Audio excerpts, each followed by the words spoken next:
আসসালামু আলাইকুম। সবাই কেমন আছেন? আশা করি সবাই ভালো আছেন। আমি মোটামুটি আছি। এই যে কিছুক্ষণ ভালো, কিছুক্ষণ জ্বর, সর্দি, কাশ, তারপরে শরীর ব্যথা এগুলা লেগে আছে। তো সন্ধ্যাবেলা আপনাদের ভাইয়া আমাকে বলতেছে, "একটু চলো বাইরে, তোমাকে একটু হাঁটায় আনি। তোমার শরীর এখন ব্যথা করতেছে।" তো পরে আপনাদের ভাইয়া আমাকে ভাত খাওয়াই দিছে। ভাত খাওয়াই ওষুধ খাওয়াইছে।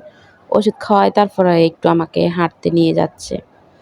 তো নিয়ে যাওয়ার পরে বলতেছে, "কি খাবা? তোমার জন্য একটা আনারস নিমু।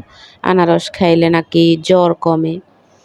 তো পরে ও আম নিছে ২ কেজি। ২ টা ২ কেজি হইছে।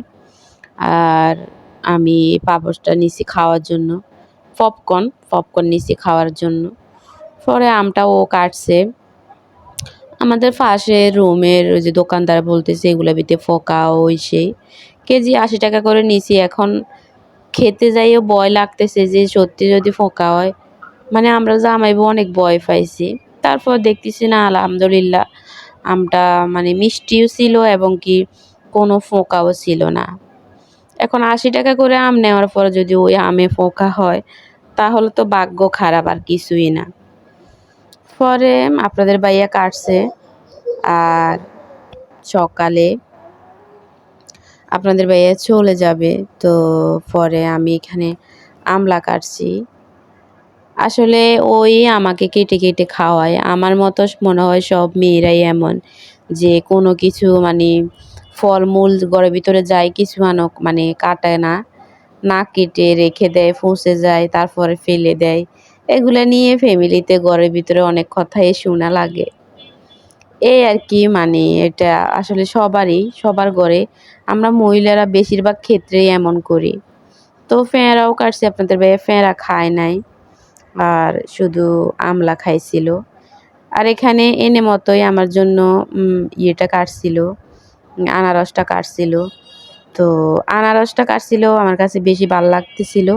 মানে আনারস বড় আনারস আনলে হয় কি মানে অনেক সময় অনেক পানি ভিতরে থাকে কেমন জানি লাগে। কালকের আনারসটা এত মিষ্টি ছিল মানে মনে কি বলবো? যেমন মিষ্টি তেমন রসালো ছিল। এখন আপনাদের ভাইয়া ভাত খেয়েছে, আমিও মানে কটা খাইছি। এমনিতে তো জ্বরের ভিতরে তো এমনিতেই জানেনই ভালো লাগে না। এখন ও আমাকে বলতেছে, "তুমি খাও বেশি করে।" ও আমাকে ইচ্ছা করে আমাকে বেশি করে খাওয়াই দিছে। এই যে আপনাদের ভাইয়া চলে যাচ্ছে।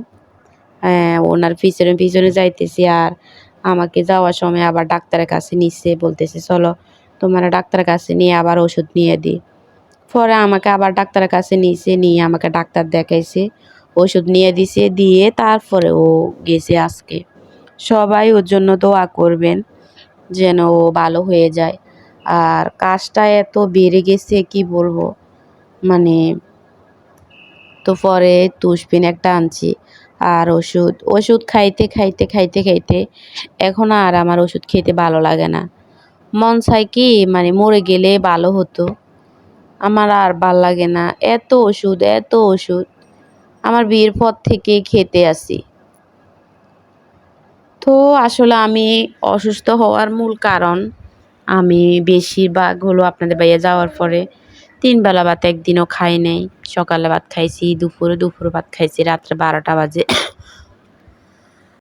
এর কারণে আমার শরীরটা অনেক দুর্বল হয়ে গেছে। আর শরীর দুর্বল যাদের তাদেরকে রোগে ধরতে একটু বেশি সাহস পায়, কারণ অসুস্থ হলে কাবু হয়ে যায়।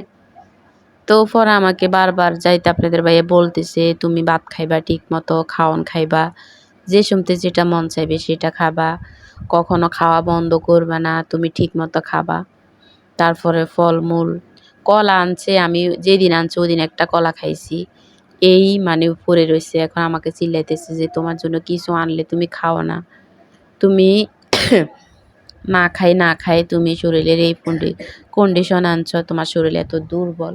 এখন তুমি একটু অসুস্থ হলে কাবু হয়ে যাও। এখন জ্বর তোমার পায় অনেক খারাপের দিকে গেছে গা।